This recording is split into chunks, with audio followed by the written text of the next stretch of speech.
You've been writing this extensive article series on what a brand campaign is. Tell me, how did you stumble across this topic and what have you learned? Well, this really came from some clients that I deal with. So I advise executives on their growth strategy. And what kept coming up is they were being sold brand campaigns by performance agencies, which I found a bit odd, considering most people think there's a binary choice between brand and performance. So then I was like, what exactly is a brand campaign? And I started to ask a couple of people that are in my network, and I got 5 very different answers.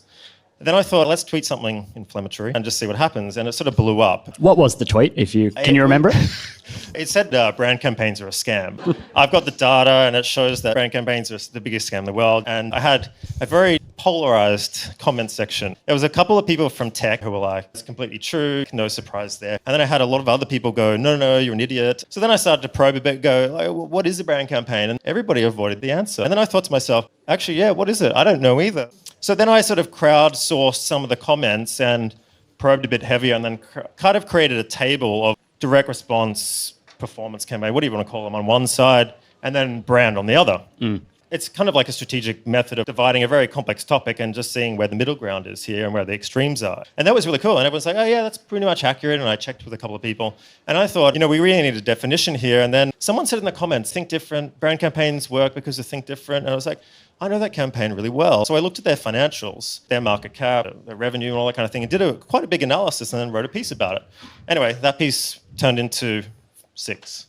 I saw this quote that you engaged with online the other day, and it was, advertising used to be about big ideas, creating desire, building aspirational worlds. Now it's mostly about optimization, efficiency, and arbitrage. A lot of the industry is closer to finance than it is to creative at this point, but we're loath to admit it. Is that wrong or is that right? I think it's both. For me, creativity has to be commercially creative. So we're often spending someone else's money, the company money, not ours. Very different with some of the clients that I deal with, which is actually their money.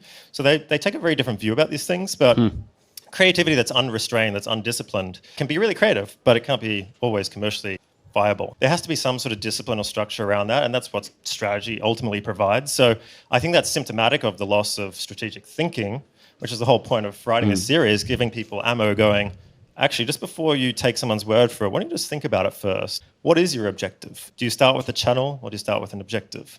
And a lot of people get this order around the wrong way. And I think that's why it's kind of both right and wrong at the same time. There has been a transition with digital media. Some of the mediums are a bit less rich, and I think you lose a bit that other channels provide. And I find people come from a digital camp or they come from some of the traditional agency. And I think I've come from all 3 worlds. Started in large advertising agencies, very traditional media, like digital was very new. Then I was in digital agencies, and then I sort of went to growth. Very different ways of looking at the same problem. How do we grow a company? How do we increase firm value or commercial value? So I think that's why maybe people are enjoying the very triple-sided perspective of how this all works. So you said there that you feel like we've lost some of that strategic element. Why do you think that is? We've been relying on vendors to do that thinking for us a lot. I think strategy should always be internal, maybe complemented with external people, but a process that's really championed internally. Otherwise, you can suffer from buying into buzzwords, buying into things that aren't always true, which, will work politically, but it isn't always good for the company's performance. So, we've outsourced pretty much every function in businesses now and have a very sort of lean team that's basically just glorified coordinators. So I think we've just lost that naturally through that outsourcing process. So brand campaigns, and I agree, think different comes to mind, something like Just Do It. Do they work, and how do we know that they work? Yes, but there's a time and a place. And I was talking to another CMO just before this who worked on that campaign. Susan Coghill from Tourism Australia. She'll be on. She is really good. Very interesting conversation. And I don't want to spoil part 5, which goes through Think Different in detail. But there were very certain circumstances that were affecting Apple at the time, which a lot of people don't know. And that's why I went into detail. There was some political problems there with Steve's return. They were facing bankruptcy too. So this is a campaign designed to assure the whole world that Apple is here, it's going to be here for the future, and this is our long-term vision. And that was exactly what was needed at the time. Now, should you be doing that if you've got to increase earnings by 20% next month or whatever it is? That's a very different objective. So I'm just saying there's a time and a place for all these types of campaigns, but it starts with your objective. And that's why that campaign was quite good for Apple at the time. I know you're a big proponent of Ehrenberg Bass and sort of marketing science. How can brands then, based on that marketing science, run effective brand campaigns? And What does an effective brand campaign look like to you? Yeah, I saw this study. I think Kuhn Pauls posted it. It was like they did a study about what is effectiveness in marketing, and there's like 170 different metrics. So the short answer to that question is that effectiveness can mean anything for different companies at different stages, and you have to be really wary about that. And there's a lot of trade-offs. So if you optimize for one metric, you're foregoing maybe a metric that's tied to that, but a bit different. So I think you need to have a holistic perspective around effectiveness for that to be a good starting point for your campaign. Yeah. What are the right metrics? Look, I mean, I deal with commercial value. It's a bit different to maybe some of the political benefits. The way I would tackle this is that I would divide into 3 groups of metrics. And one is the primary effect from your campaign, like what is the primary thing you want to achieve? And then I would have secondary effects that maybe branch off that primary goal. And then again, another layer of tertiary effects. And by doing that, you can sell a longer, more complex outcome from your campaign to the people who are financing it, because they want to know, will it reach this metric? But you're like, well, we'll do that, but it'll also do this. And if it does that, then it does that. And that's one big part of strategy when you're doing your planning. I want to talk about this idea you've posted about online called the Marketing Initiative Conundrum. Talk to me about the conundrum. So there are certain things that are good for the company, and there are certain things that are good for marketers. Certain things that are good for maybe your vendors. And what I found is that what makes you look good isn't always the thing that makes the company perform. And it's about finding that balance. You need a bit of both. You need a bit of something that you can attach to, you can sell internally, that makes you look pretty good. You want to further your career, I understand that. But also make sure that's a bit of the other side as well. And I think it's about finding that perfect mix. Now, what the matrix does is it divides different marketing initiatives into different quadrants. Some things that are maybe not sexy, maybe a bit boring, market research, talking to customers. Really important.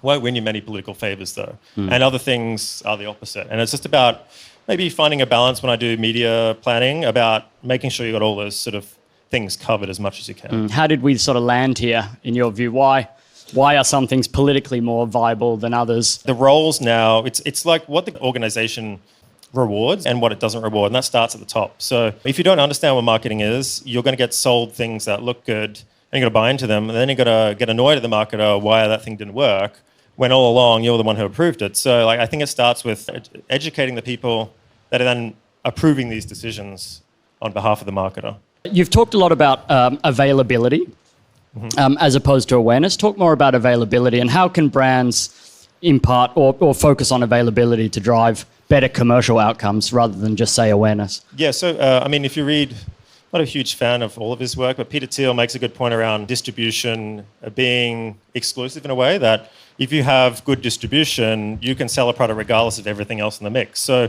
not always the most interesting, but this is the old school business development.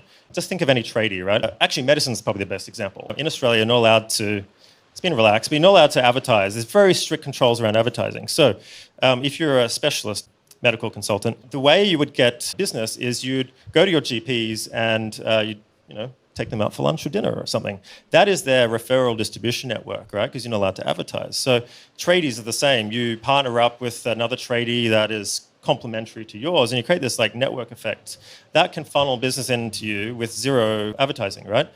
What's better though is if you combine all these P's together and you add advertising on top of that to make up for maybe some of the deficiencies in your strategy. And I think that's what maybe over the years, the marketing's branched off into just comms, just advertising. And I think you need to bring it back as part of a bigger whole. One of the questions I ask on this show all the time is, and I will ask you later, is what's the most underrated trend in marketing? And so many people speak about those fundamentals. Why do you think so many people tell me that it's still underrated to focus on the fundamentals? I mean, the 4 Ps, for example. Because they work. Okay, but I guess if it's underrated, there's an inference there that they're sort of ignored. Yes. Yeah. Okay. So the reason they're ignored is because one of those Ps gets a lot more attention. People talk about it more. But which one is that? The promotional P, of course. But even within promotions, more the visual aspect of things. So it comes down to this. I call it a visibility or tangibility bias. So the things that we can see that are most obvious to us, we tend to invest most of our resources in because it's what you can see. But what's hidden underneath that iceberg is more powerful things. And I think that needs to get talked more about. But also the 4 Ps form a sort of synergistic effect between them. So it's a complex system. And they each play into one another. So you can't, for example, luxury good, you put that in a Kmart store at a low price, it's not going to really work, right? So these all need to complement one another. And I think that's also what gets lost when these Ps break away from the bigger picture. And then, they kind of use as a scapegoat for why things didn't work. What do you mean by that? Well, so if I'm an executive, for example, and I'm in a very competitive category and maybe it's in decline, I'm going to put these bigger bets on bigger campaigns and ad campaigns and then blame the market or why it didn't work, instead of looking more broadly at the entire sort of business growth cycle. And that's where the growth method in Silicon Valley is really important, because it looks at everything in terms of a loop feeding back into one another rather than as opposed to system, as opposed to department over here, department over there, no shared goals, politics in between, nothing gets done. Obviously, you mentioned yourself, you've spent many years in digital and growth. One of the things we've been talking about, and we'll talk about in these sessions this week, is the power of the mainstream and mass cultural events. And I guess this meme, it's all about digital, TV's dying, all of those sorts of memes. Tell me, what's your take on digital and how much of the ad market it's eaten over the last 10 years, and where are we at now? So I mean, in general, you've probably all seen it, you've probably observed it. The yields from a lot of digital media are dying. Well, they're very expensive. What used to be cheap and effective, now we don't know how to optimize it because we're losing the feedback loop of privacy around attribution. So that's a massive problem that's creating this inflation, the cost of a lot of these mediums. And I think other mediums are underrepresented and underappreciated because they're old. So, we have this kind of fashion cycle in business. You see the same, if you're old enough, you see the same thing coming back, just called something different. I think what do you mean? Can an example? No one uses the word synergy anymore. It's a growth loop, you know what I mean? Growth loop started in airplane testing, actually. But anyway, so I think, we have cycles, and I think old mediums are traditional now. We underinvest in, and the yields can be still there. Maybe they're not growing, but they can be very effective if you make a good decision. I actually had this example recently. So startup just down here, they're targeting boomers or 65 plus, people looking to retire, basically. And they had made a deal to invest in a brand campaign. And this is where this comes from.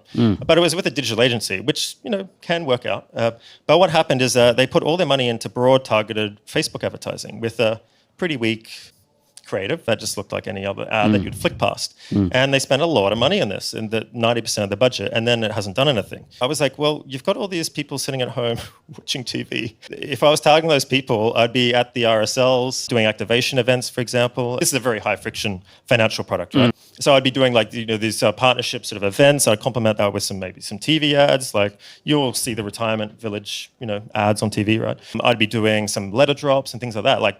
Not sexy kind of stuff, not digital, but effective.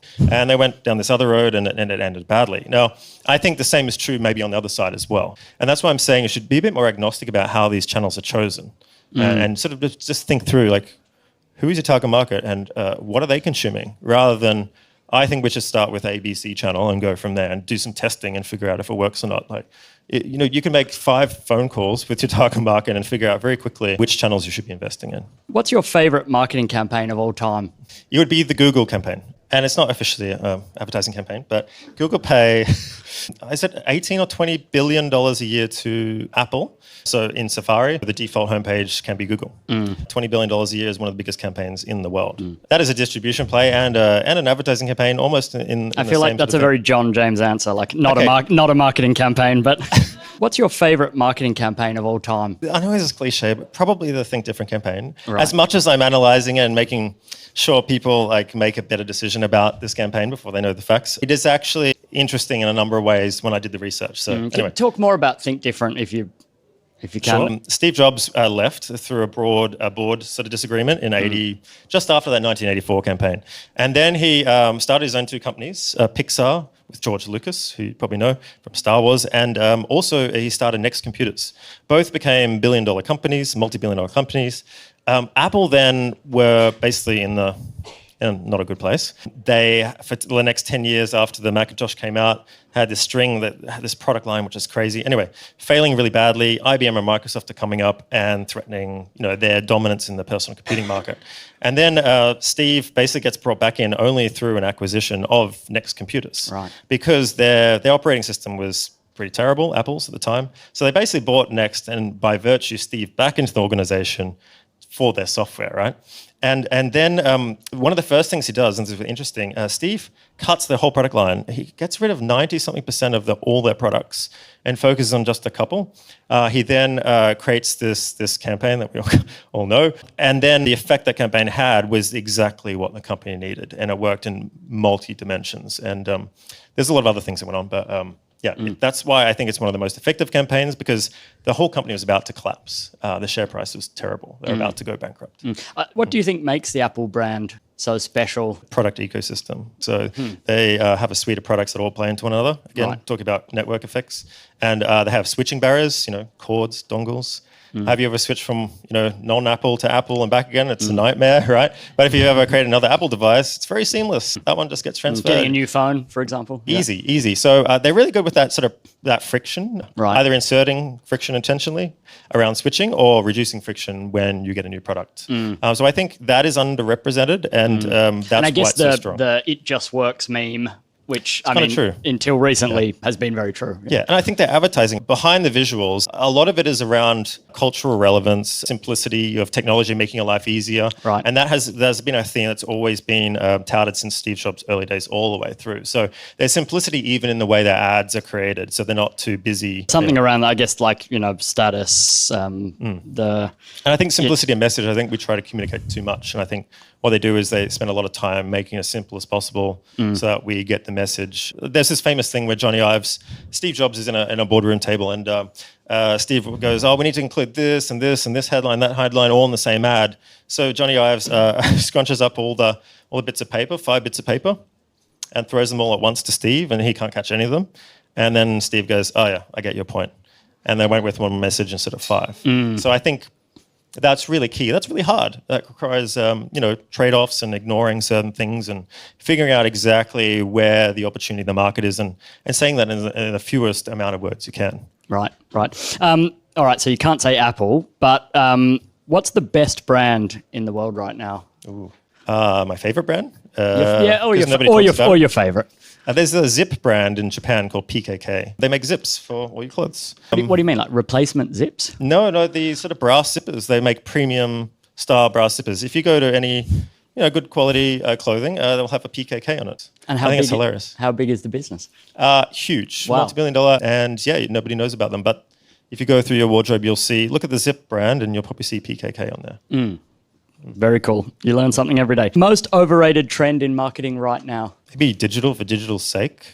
Elaborate. Where's your starting point with your decision making? And I think people just go for buzzwords, go for something they're familiar with, instead of thinking, again, strategically, why am I doing this? For who? What effect are we trying to get? And I think there's a lot of social cachet in appearing techie, right? And we're at a tech festival, and I work in tech. And sure, there is. But maybe just think about some of the more traditional ways of getting your product to market and marketing that are maybe unrepresented. And I liked your example of the flyers in the direct mail. It feels like. Yeah. So there's a gym down here called Locker Room. Do you know where it is? Just down here, Circular Quay. They did a really good campaign through direct mail, through all the finance CEO bros down that end of the city, and sent them one boxing glove in direct mail. It was registered post, hand delivered via courier, giving them one boxing glove, like CEOs, which are horrendously hard to get a hold of. I know, because I target them. And they gave them one boxing glove, and it said, to get the other glove, come down here for a boxing session. That was their whole business model based on direct mail. So there you go. What are the biggest lies that marketers tell themselves? That, I probably shouldn't say this, but like the promotional P is the most powerful. I think it is if you use it in conjunction with the other Ps. That's very critical. So I wouldn't start always there. I start with a combination of brand and product elements and pricing and positioning, called the offering. And that's the thing that you're actually selling. You then need to put that into a messaging strategy, like how are we going to communicate what we're selling? And then you talk about what channels that you want to distribute that through, both your distribution network and both through media. And I think a lot of people start right at the end instead of starting there. And then they wonder why it doesn't work. I want to do a TikTok ad or a TV ad. Yeah. Right. I heard TikTok's big. Let's go into TikTok. I'm like, okay, why is your target market there? Right. Is that the right medium for you? There's a lot of questions around that. Maybe it is. Maybe it isn't. All right. So the opposite of overrated then. What's the most underrated trend in marketing right now? Old school channels. Sorry? Old school channels. I just mentioned direct mail. Maybe, well, I wouldn't call it old school, but like TV gets underrepresented, I think, especially in That wasn't planned, I promise. Especially in tech. If you go around the city, you'll see Canva does a lot of outdoor ads in all the major cities. Maybe not so much in Sydney, but other ones, like they're everywhere. I saw on the hoarding of the plane coming in today, binge ads on the ramp extension to your aircraft. On the side hoardings was, binge. So a tech company using outdoor, in a pretty grubby place with an airport apron. And I think that was interesting. But they bought out the whole airport. Like every single one was binge. So I noticed it. I noticed it as well yesterday when I came in. Very bright. So they're using that contrast, white with very colors. So I think, maybe just have a think about what are the channels that are maybe underappreciated, that aren't sexy, that you could play around with, and I think that's. I think radio comes to mind there as well. It's still. I saw the numbers recently on Australian radio, and it's like unfathomable how big it still is. Podcasts, of course. John, thanks so much for being with us today. Yes. Thank you. Thank you.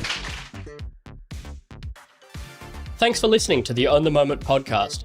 If you liked this episode, make sure you're subscribed so you don't miss upcoming episodes. And to suggest a guest or provide feedback, please visit our dedicated podcast hub at ownthemomentpod.com.